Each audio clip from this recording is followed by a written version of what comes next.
Alam niyo po ba na yung mga co-incorporators nyo sa Baofu ay mga money launderers? Your Honor, nalaman ko po kahapon dun sa Facebook post niyo po. After ko po malaman, sinearch ko po sila. Ang kausap ko po dyan sa Baofu po ay yung si Zhang Ziyang.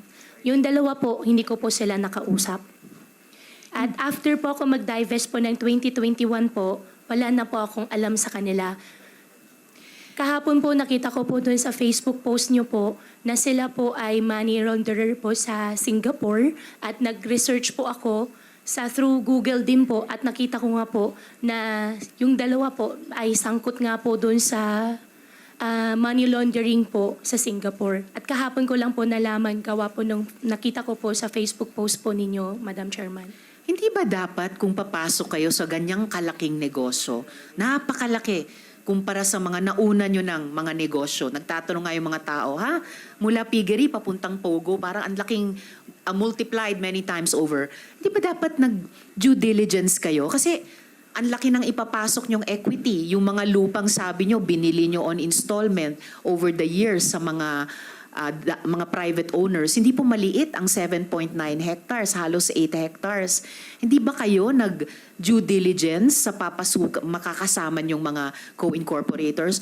Sorry mama, hindi ako negosyante, pero alam ko mga negosyante, hindi umaalam lang sa pagkakatao ng mga co-incorporators nila. After matanong sila sa isang Senate hearing sa Facebook, due diligence dapat, di ba? Sa mga dokumento, sa mga government agencies natin. Your Honor, bago po nangyari po yun, ang kausap ko lang po dyan, si Huang Ziyang. Siya lang po yung kausap ko po.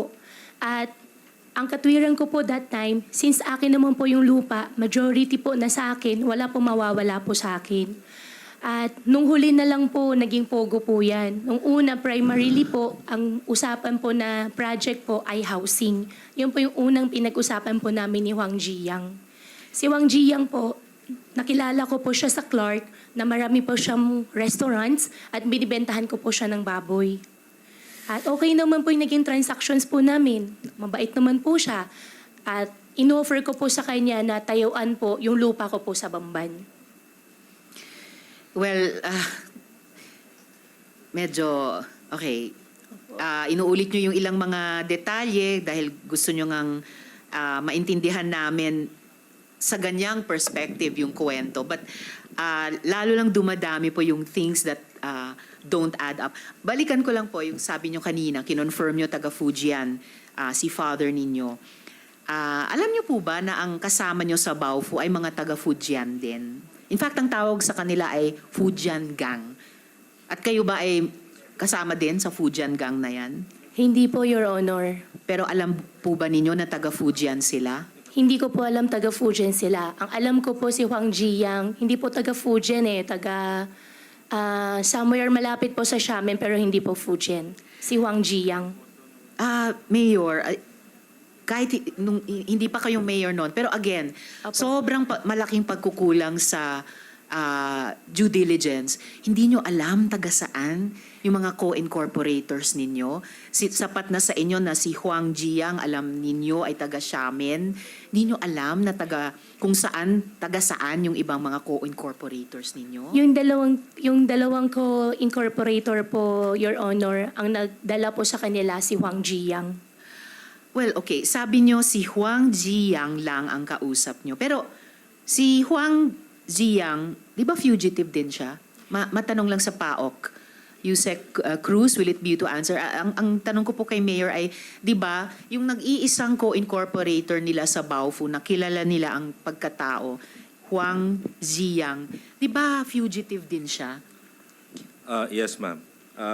Yes. Actually, ma'am, subject po ito ng manhunt natin. Right. And this is the person who has 3 passports na pinakita po namin nung nakaraan. Okay, so so sorry Mayor, no? Bukod sa ibang co-incorporators nyo sa Baofu na hindi kayo nag-due diligence, alamin ang background nila. Kumbaga, hindi most innocent si Huang Ziyang kasi sila ay subject pala ng manhunt at passport holder ng 3 bansa. Sino namang honest broker ay may hindi lamang isa o dalawang passport pero tatlo pa? Your Honor, nalaman ko po na meron po siyang 3 or 4 na passport po doon sa last Senate hearing. Nakikita ko naman po siya, lapas-pasok naman po siya ng Pilipinas. In fact po, pag pumupunta po ng ibang bansa, may pasalubong pa nga siya sa akin minsan. Kaya wala po akong idea po na siya po ay isang fugitive.